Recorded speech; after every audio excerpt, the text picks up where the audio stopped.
Hello, Sherry. Hello, Natalie. It's so fun to do this and really actually super excited to talk to you today because I love our chats and I don't feel like we have enough time just one-on-one. So this is fun. Ditto, ditto. Yeah. So uh, welcome to CCA podcast. And I would love for you to tell people who you are and what you think is important for them to know about you. Well, let me first just start off with saying I have the honor and the privilege of being a learning leader and a mentor at Canada Coach Academy. And something that is important to know about me is I'm a really good listener. Yes, you I are. love to listen. And some other things that I'm really passionate about: team coaching, group coaching, leadership development coaching, as well. But a funny story of how I got to coaching. Well, not got, well, I'll share that story later, but how I started out as a coach is I took my coach training and I ended up working with a naturopath and her clients on health and wellness changes that they were wanting to implement, particularly with people around weight loss, and that. So that's how I started. Was I went in there like once or twice a week to work with her clients, Oh, and wow. that's what started me down the journey. Yeah. Wow. So interesting how things develop, eh?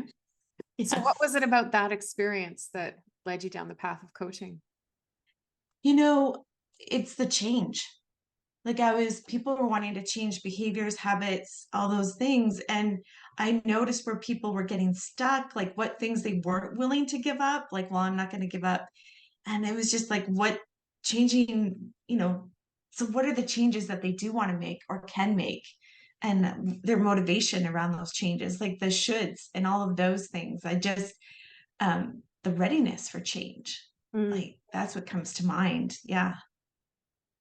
You know, the word change is goes hand in hand with coaching, right? We're always talking about people helping to support people change, but also making changes in our own lives. Like the path that I notice people take towards becoming a coach involves a lot Mhm. of change, right? So if you look back on your journey, what was the most significant change you made in your life along the way to becoming a coach? Ooh. So I had many iterations of my life. I'm going to say career choices. It's interesting because I'm going to say I've done like a 360, 180, because when I went to high school, I took an aptitude test Mhm. and it showed sociology and psychology, which were my favorite subjects in high school. I didn't know what to do with that. Mm. So I went on to, work in law. I worked in oil and gas and different things.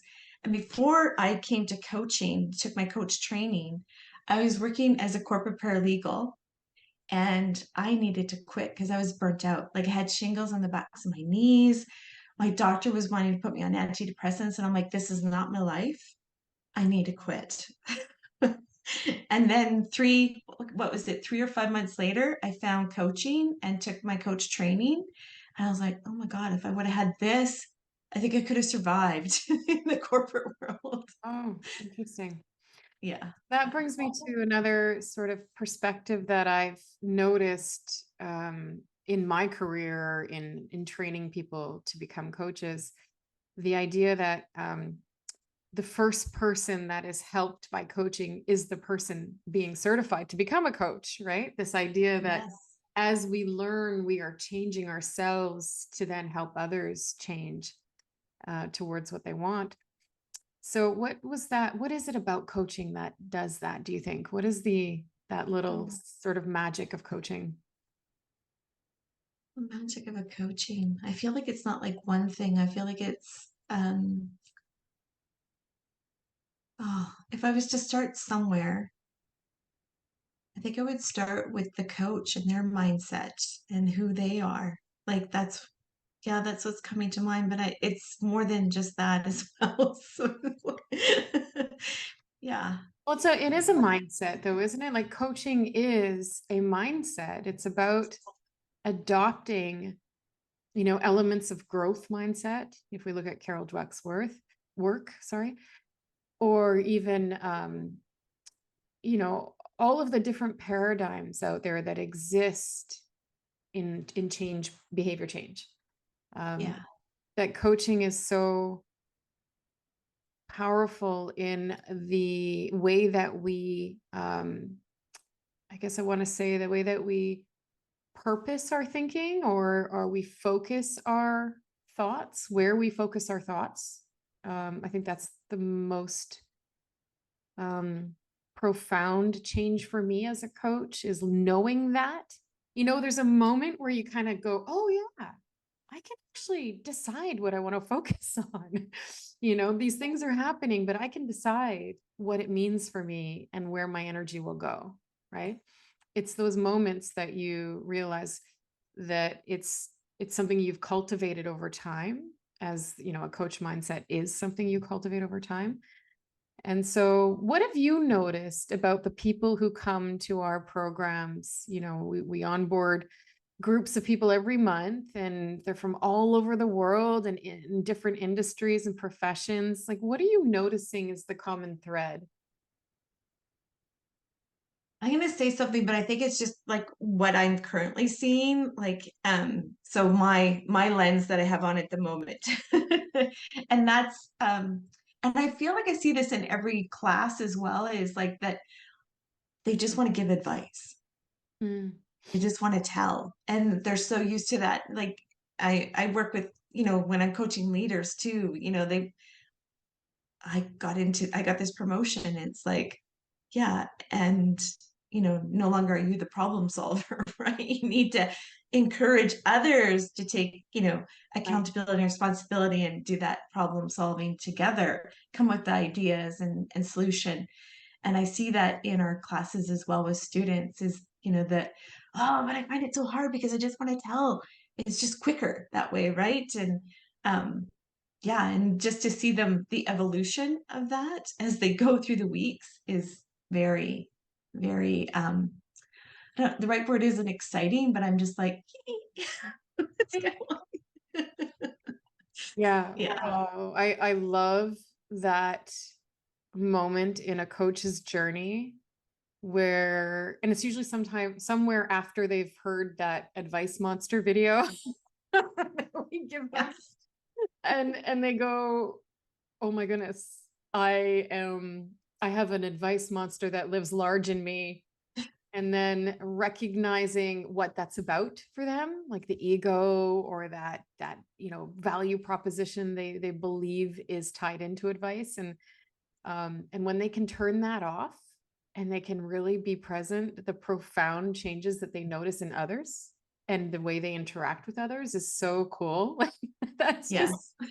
it's a really, and it's something that you can't bottle, but I wish you could, like, I wish we could say, okay, this is what coaching is, and put it in a neat little bottle and hand it to you and go, look, open it up and see, like the genie, when you unleash the genie.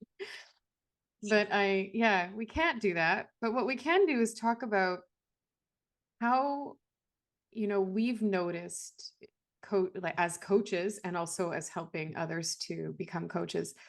What have you noticed is the most, I don't know what I want to call it, eye-opening? What is the most like profound change that you've seen in others, or opportunity maybe for coaching in your work? What are you noticing? So there's more than this. But the first thing that's popping into my head in this moment is, like I'm thinking of the students in particular, is, and I experienced this in my own life, is how my communication and interactions with my children and family members changed. And you hear that from the participants in CCA as well. They, oh yeah, like I just had a different conversation with my son or daughter, or, my mom, whatever it is. And yeah, I think that that's amazing. Like, I don't think people realize when they sign up for a coach training that it's going to be more than just, I'm going to learn these skills. Like, it's going to impact all these areas of my life. Yeah. Yeah, for sure. So then take me back to so you're helping people, I guess you said, lose weight or in that realm, and you decide this is your journey, you want to become a coach. So, because a lot of people say to me, okay, I want to become a coach, but then what? What do I do? So if you had to sort of tell your story about your journey as, building your practice and finding your specialization, which is, team and group coaching, what's that journey look like? Yeah, so I'll make a correction. So that was actually when I was done my coach training, I started working with the Oh, naturopath and her okay. Sorry. clients. So sorry about that, Nathalie. So I quit my role as a corporate paralegal, and I had no idea what I was going to do. And there was a huge change for me because I do not like to be dependent on anybody else. I like to be self-sufficient, make my own money, pay my own way. And this was like, ooh, I needed to lean on my partner. So there's a huge change for me. Mm. Then I'm watching the news, sitting on the couch with my partner for 20 years now. But we'd only been together, I think, maybe 5 years at the time. And the news had this business coach on there, and they were talking to this business coach. And I looked at my husband and I said, that's what I'm supposed to be doing. That's so neat. Know why? But it was just like, and he looked at me, he goes, yeah, because like I feel like you do that like automatically. That's what you do. Uh-huh. And I'm like, really? And then I remember, so I signed up to take the coach training. And I remember the day before class, Nathalie, I was like, oh my God, I don't have any advice to tell people. I don't know what to tell people. Like, I can't do this. And then the first day of training, like, and you don't have to have any answers. I'm like, okay, yeah, Holly, I can do this. I can do this. So the complete opposite of what I'm finding in our students like now. But I was like, oh my God, I can't do this because I don't have anything to tell people. Wow. And so what was that like? I mean, I know a lot of people when you first say, you don't have to have all the answers as a coach. And we talk about the 80-20 principle, and they're like, what do you mean? I don't get it. What am I going to do with people then? So what was that moment for you like? I think the thing that got me was the questions. Like I could sit and listen, no problem. I don't have anything to, I'm not going to tell people. And it was like, okay, so what's a question to ask? Like what? And that's the part where I grew in my, like in the coaching training and things like that was the questions and also being present because I was like in my head, like, okay, what question do I ask? So how to be like really present with my clients and not be so much in my head listening to myself have a conversation with myself. Yeah. Mm. Interesting. And so then what happened? Like, how did your career develop from there? So I went, like I said, I worked with the naturopath. So I tried, I got clients here and there just by, having conversations. I feel like that's what really works for me is really having conversations with people, getting out there. My husband said, don't be the best kept secret, Mhm. like get out there, all that stuff. And yeah, and then I started to work with the naturopath. And then from there, I joined an employee assistance program and became a health and wellness coach through there. Hmm. Still do that because I'm very passionate about health and wellness coaching in particular, just because of my own experience of burnout and saw how, coaching would have been so beneficial for me. And so I do that. I take like 4 or 5 clients a month, that type of thing, just to stay in that realm. And then I took another coach training program, which is around, systems coaching, team coaching, and that sort of thing. And then I was like, oh my goodness, I found my peeps and they speak my language because I was like, I want to make a bigger impact on teams, Yeah. because of once again, my own experience in the corporate world. I tried everything to work with our team in the legal department. I brought in speakers, motivational speakers, all those to try and change that toxic culture that we had, and nothing was working. And so that really spoke to me. And so that's why I'm really passionate about team and group coaching in particular, just to, I want people to have those, I call it right relationship, like working together and really partnering, collaborating. I feel like that's where real innovation can happen on teams. Yeah. And talk to me a little bit about that space. We've heard so much about it growing. In the ICF has the team and group core competencies now. What have you noticed in that space, like in terms of the trend in growth? Yeah, I think the ICF that's the reason why they did those team coaching competencies, because they saw like team coaching was becoming like this thing, and it was becoming more and more popular. And I think they wanted to really like, so what are you doing as team coaches out there in the world? And how does that relate to the one-on-one, core coaching competencies? And I think that's really been like our approach, is taking the one-on-one and how does that translate to team and group coaching. Yeah. And just thinking in this moment of, I do have my own, like when I hear, I go to these community practices and at our local chapter, and you hear somebody, like I called out this person on the team, and you're like, oh, that feels like more like one-on-one coaching. Like, like we look at, like everyone has a voice on the team, right? Like they're just a voice, and it's not about calling people out or, doing that individual coaching aspect. So I did have my own, preference of what I believe team coaching was. And so that's what I appreciate about the ICF jumping into that space and creating that, because I think that sets a standard of what, I don't think it's perfect. Don't get me wrong. Like, I think there's room to grow and develop more in that space, but at least it gives a starting place for us team coaches. Yeah. And you sat on I guess it was a committee that was put together by the ICF to design those competencies. How did that happen? Was that something that you just sort of? Yeah, I got invited.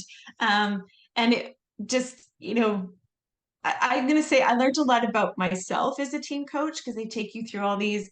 So like, what is your process? What do you do? And they'd ask us all these questions, and we'd have to fill out these, I feel like they were Excel spreadsheets, these big long things, and add in your information. I'm like, yeah, what do I do exactly? And put all that information in. But yeah, it was a good process to go through, like just for my own self-learning, but also, like learning from others as well. There was 19 of us in total. Yeah. Wow. Oh, wow, that's great. And so today, when you look at your career and, what you're doing, what's your biggest, what do you see as your biggest opportunity these days? My biggest opportunity. Oh, I'm going to say I'm laughing as I'm thinking about this. My biggest opportunity is to go for my MCC. Yeah, that's my biggest opportunity. I'm happy about that. And I'm working on it. And I feel like it'll be definitely next year. I'm not going to put it off another year. I feel like next year will be the year. Yeah, for sure. Good. Yeah, I'm happy to hear that. Well, since we're kind of committing to that as a team of facilitators, I think that's my greatest pleasure would be to design a program with our CCA facilitators to design a level 3 program that would be just phenomenal, like really getting to the core practice of coaching and the opportunities to hit that flow state, get deep with the client, and really work on honing our skills together. Yeah, yeah.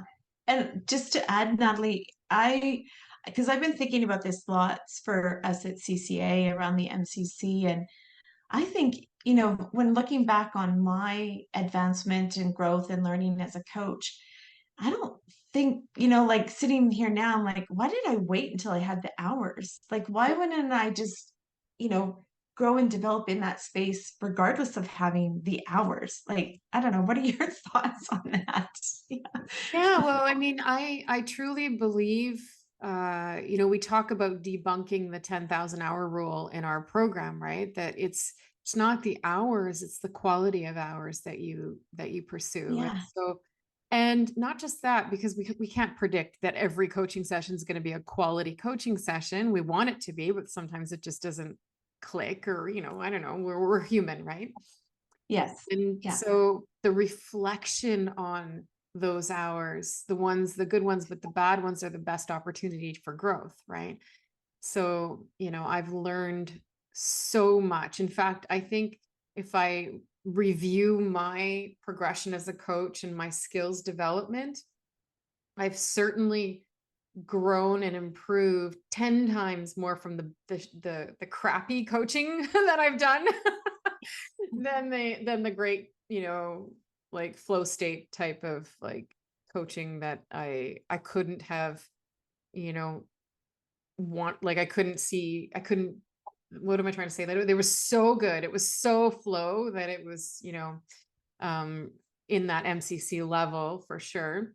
And so to your point, it's not the number of hours, it's the quality and the quality of reflection that you're doing after the coaching. I think Mm. that to me is the most, um, well, the biggest opportunity for growth as any in any skill, in any profession, that Yeah. reflection, I think, is something that we overlook and, we don't have time for, because time is such a scarce, resource. We never create time for it. Yet that is what makes us better. That is what will save us time. That's what will give us time, right? Is Yeah. that moment to pause and reflect and learn and pivot. And that's again what coaching, I think one of the gifts that coaching offers is that space, that pause for reflection. Mhm. And you have also entered the space of supervision. Wondering Yeah. if you could talk to us a little bit about, what is supervision in coaching and what's that trend looking like? Yeah. Yeah. So for me, I don't know why I always thought this, like, but I was like, oh, I need to do supervision training before I become an MCC. And I think now, having gone through this supervision training, I was like, oh, okay, because I'm going to learn a lot about myself. I'm going to do a lot of reflection, as you say.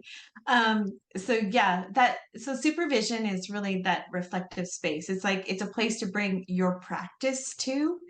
And I love doing like group supervision in particular, in that space with people, and they just bring their cases, their practice, um, yeah, things like, I find this client really boring.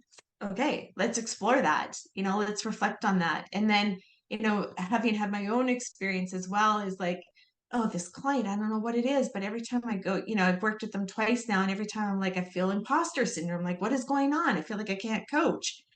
And reflecting in that space, like, oh, that's what's happening. And then boom, the next coaching session, I got it. Like, I just find it so powerful and impactful, supervision. Yeah. What would you say is the difference between mentorship, being mentored as a coach, and being, supervised as a coach? I'm going to say, for me anyway, supervision contains coaching, mentoring, and like it encompasses all of those things. I think I do like, as a mentor, like mentoring can be perceived as like just telling somebody, hey, here's what you need to do to, hit this marker or whatever. But we have very much a coach approach. So it's like asking questions, right? And I think, where the supervision comes in the mentoring piece, is asking those questions, having client, like the coachee, reflect on, you know, what is it that's, having me ask 3 questions in a row? And just kind of sit in that space and reflect on it for a moment. So I feel like, yeah, they all blend a little bit. There's a little bit of all of that in supervision, mentoring. Yeah. Hmm. Yeah, I see mentoring as focused on skills development, like your skills as a coach. And I see supervision, and maybe wrongly, but I see supervision as an opportunity for the coach to do some work on themselves, to get out of their own way, to be better at the skills. Which is kind of, I think, what you're saying. I'm hearing you say that reflective piece is, you know, especially that's I such think that's what a yeah. I think that's what a good mentor does though too, has them Yeah. reflect. Yeah. Yeah. Because it's not just, you know, like when you think of coaching, it's not just here we need to reach this outcome at the surface of the iceberg, right? It's like there's way more happening underneath. So what's that's happening underneath that's maybe getting in the way of them doing this skill, whatever that is. Yeah. Yeah. And you know, to your point, as a facilitator, I always tell people like it doesn't begin with the skill, it begins with the mindset, the intention Yes. that you have for the skill. So if you're going into a session and your mindset is this person needs my help, you will go in with advice and you will go in with trying to save or, you know, Yeah. fix. Whereas if you go in with the mindset that this person is whole and capable and resourceful, and I'm here to partner to tap into the inner wisdom, then that's going to happen, right? So yeah, Yeah. to the point about like that reflecting on intention and mindset. Yeah. What can happen though, what I found for me anyways, is that there was one client, like I mentioned, the imposter syndrome, like I feel like I can't coach this person for whatever reason, is transference and counter transference. So they reminded me of somebody. And that's why that was what was getting in the way of me showing up. And that's what supervision is like. Okay, so sitting with it and just, okay, so what are you noticing about what you're noticing? And just having you go really deep into that space. I was like, oh no, yeah, like here's what's happening. They remind me of such and such. Like, yeah. Wow, that's really powerful for me. And you bring up the point of, you know, this imposter syndrome. I hear about it all the time. I feel it too sometimes, you know, where I'm um, especially if I'm uh, trying to bring in some new research into a program or some new strategies, and um, that new piece, something new, feels sometimes like, oh, am I really cut out to do this? Who am I, you know, to bring this? And so, what do you tell students when they talk to you about imposter syndrome? I tell students,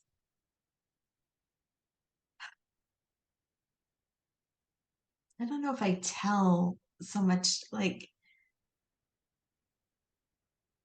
I think the imposter syndrome is more like getting curious of like what is the thing that's having you feel that way, and really exploring that a little bit, because I find, you know, this once again, this is putting it in a box, and it's not just this box.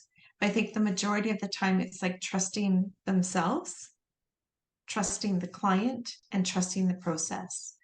And those three things always stand out for me. So which one, maybe they trust the process, but they're not trusting the client, or maybe it's all three, or maybe it's one, like who knows? But I find like that might be the thing. Yeah. Yeah. Yeah, I think when people talk to me about imposter syndrome, I feel sort of compelled to say, you know, what comes up for you instinctively when you say imposter? You know, Mm, because that instinct, that feeling is probably what is in the way, right? yeah. And Yeah. and I don't know about you, but the only way around that is through it. Getting deep into coaching and go out there and do it. And like any big obstacle or any, you know, the only way around is through. Yeah. It's kind of like, whose voice is that? Like, you know, Yeah. sometimes there might be a voice that's associated with that imposter syndrome. Yeah. Yeah. Well, one thing I feel you do super well is you know, and you said it earlier actually, which is kind of fun. You said the lens I'm seeing this through is.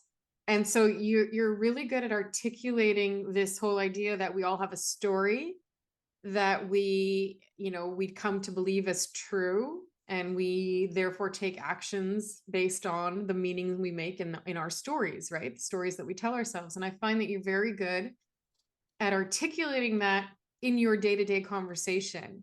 You know, the story I'm telling myself right now is, I've heard you say that, and I think that's so cool. And also, um, I think it's like a level of emotional intelligence that, we strive for in coaching, right? That we strive to help people see that there are many possibilities. There isn't just the one perspective, right? And that Adler in his personality is your personal reality. This is a real thing. Like, this is something that we can grab onto and look at and investigate and realize that there's just so much possibility in a story or in a perspective. What do you find is like, what's that like for you when you're, is that something that you came to adopt as a coach, or was that something you always had? You know what? I use it. I I would say in this moment, I feel like I use it everywhere because what I'm doing is here's my assumption. Right. Yeah. Here's the story I'm making up. And I just want, like challenge my story. Mm. Right? Give me another perspective. That type of thing. Yeah. And so I use it a lot in my meetings and interactions, with teams, like not teams that I'm team coaching, but like teams that I'm on and things like that. Because I'm just like, here's my lens that I have on, I'm aware of it.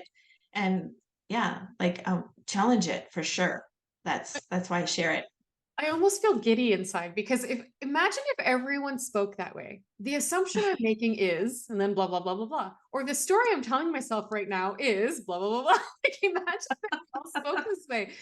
It's such an invitation to just be humble and be authentic and transparent and kind of say, this is where I am at. Where are you?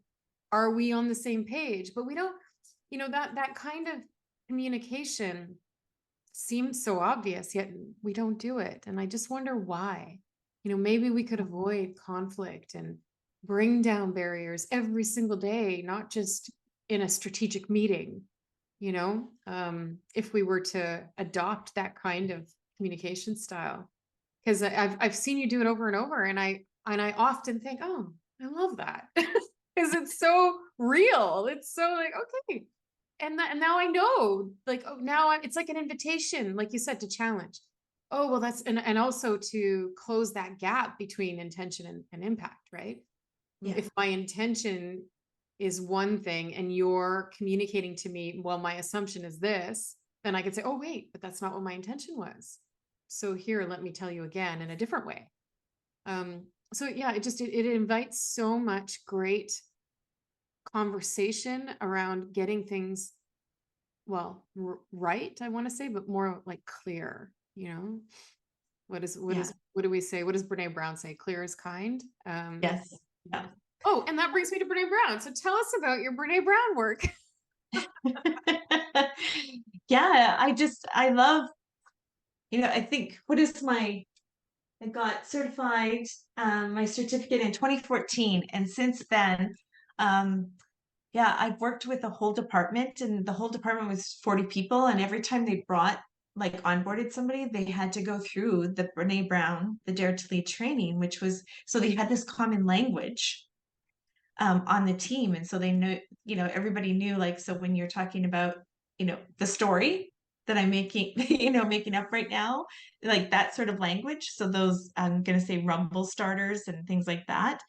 But also around vulnerability and all of that. So I love Brene Brown's work. I feel like it was so impactful for me. I remember in the training, what was it? I think it was, oh God, all I remember is the exercise. We had to draw, what does vulnerability mean to me? And we had to draw something and bring something. And I was like going to draw myself without makeup. So I'm like, oh, that's not going to work. I have to show up with no makeup. Ooh, okay. and then it didn't occur to me why this was so important, like still until that morning when we're sharing what is vulnerability to me. And I was like, oh, this comes from when I was in grade 1 and I cut my hair that summer with scissors myself because, like I'm, just want to try that out. Like every kid does. Everybody has to. And the teacher was, girls line up here, boys line up here. And I was in the girls line and she said, no, boys over here. And I was like, oh. Oh, okay. Wow. And so it just hit me like, oh my God, that's why I always like feel like I need to wear makeup because I'm a girl. And so that's so impactful for me to have that experience. And I'm like, oh, so I can cut down on the makeup. I don't need to wear as much. Amazing how these things surface. Eh? That's Yeah. yeah, that's one of the really cool things about stepping into those kinds of exercises, you know? Yeah. I Yeah. don't know And if I'm you so know. glad that I challenged myself to go without the makeup versus just Yeah. draw something. Like, Oh yeah. yeah. Yeah, yeah, yeah. But, you know, speaking to the drawing, maybe there's stages of, you know, stepping into vulnerability, which I think one thing I really appreciate about coaching is that allowing people to show up where they are and not pushing them to go further than they need to in a moment, or they feel like they want to get somewhere. But, you know, those incremental steps, that is one of the most yeah, the most powerful parts of coaching, because it allows people to, you know, dance where they are and sit in that discomfort. And if it's drawing first and then showing up, or if it's just showing up, like those are, you know, everyone's path is unique. Yeah. It reminds me of, because I have this thing around it always had to be all or nothing. Mm, And I see that sometimes in clients. And so when you talk about those incremental steps, I think some clients want the all or nothing, like I got to do it all or nothing. And that's what I really came to be aware of when I was doing the weight loss coaching. Like there was a lot of all or nothing. mm, interesting. I don't know if you know this, but one of the things that I did when I was looking to expand our facilitation team at CCA was to look at all of the people who were Dare to Lead and Daring Greatly trained. So I got a list of Brene Brown, you know, facilitators, because I knew that that mindset was the mindset that I wanted for our team and our community. And so I went down this list, and I basically, you know, chose Canadians who I felt had the right, you know, profile and expertise that I wanted to bring in, and started, you know, trying to schedule meetings and inviting people to, you know, interviews. And that is how we found you. Yes. And Yeah. I'm so thankful and so grateful because I love being part of the CCA team and just the community in the global village and that. And just, yeah, I've grown so much as a, I'm going to say a human being, as a coach. Yeah. That's great to hear. So what, and you know, we have a few minutes left, you know, because I want to respect your time, but I guess maybe what I want to end with is, you know, if people asked you what's so different about Canada Coach Academy, or what's special about Canada Coach Academy, what would you want to tell them? Well, there's a number of things, but the one thing that I really appreciate about Canada Coach Academy is that we really focus on the core coaching competencies. And and I'm basing this off my own experience once again, my own lens, is I don't want to go to like, you know, especially when you're doing further coach training and that, I don't want to learn like another model and not bring in the coaching competencies, because that's what happens is sometimes they're so focused on their model that they don't bring in those coaching competencies. And I think Mm, it's so valuable to bring them in. And also too, it's just, I don't know what it is, but we bring in like these really, I don't even know how to describe them, but they're so like engaged, they're so willing, um, like they're just in it, they want to try things, they're so eager to learn.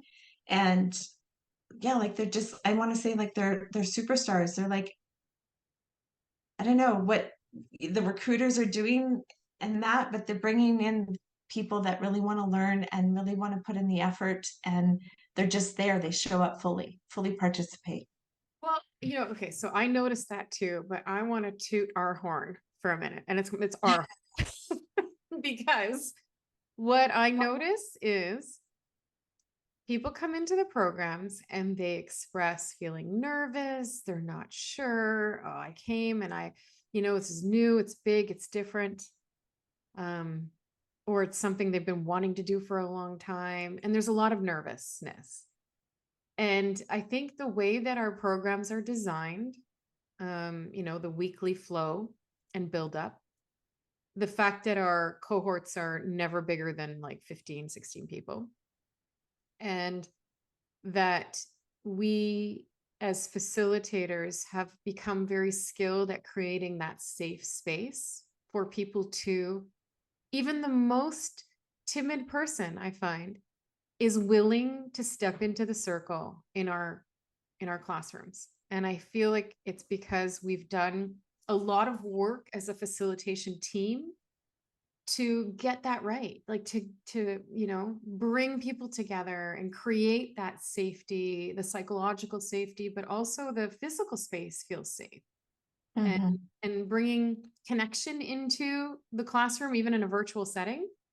So I think the people who come to our community are brilliant and, like you said, engaged and passionate, and they really have purpose around coaching. Like they come with a purpose, and that this space is also curated and in a way that we are always thinking about bringing in a safe space of learning, that also helps them to step into the learning and really, like you said, that vulnerability. They allow themselves to step in the space of vulnerability within our programs because we've really done a lot of work to create that safety, even in the community at large. So I hope that has something to do with it anyway.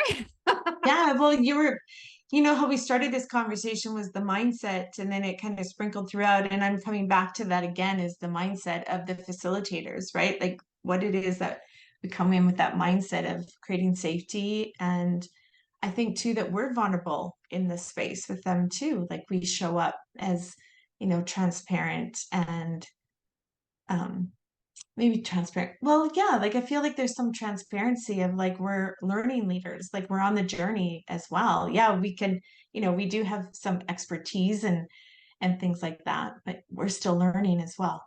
Yeah.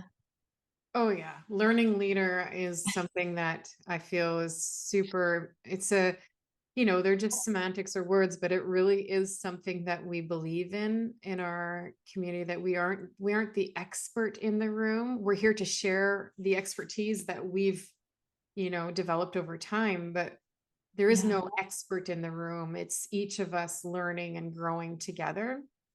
And that's another thing I hear students say a lot too, is I'm excited to learn from the other people in the group because everyone is so impressive with their, their backgrounds or their passion or whatever brought them to coaching. So that's a really neat experience too. Yeah. So as we end our time here, I would just want to say thank you so much for sharing, this space with me. And I'm wondering, what's one thing that I guess if we talk about reflection, we talk about looking back over the last, years of your life. What's one thing that you've learned about yourself or coaching that you would want to share with others that maybe, it takes time and experience to get to? Like, what's something that you can share from your experience that others may not know yet if they're just beginning their journey as a coach? Mm. And I just want to first say thank you, Nathalie, for inviting me and for having me today. And the thing that's standing out, and I'm going to go back to what I'm known for, like what I feel is like my superpower is listening. And what does it mean to fully listen to someone? Yeah. What do you think that means?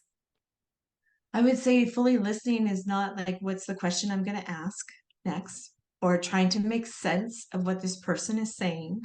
Mm. It's more of like it's more global, it's more expansive than that. It's like, what am I noticing like in my body? What's the energy what am I noticing in the client? Like, it's this whole space. And that to me is like listening. Yeah. Mm. Yeah, listening is something that I've learned so much about in my journey as well as a coach.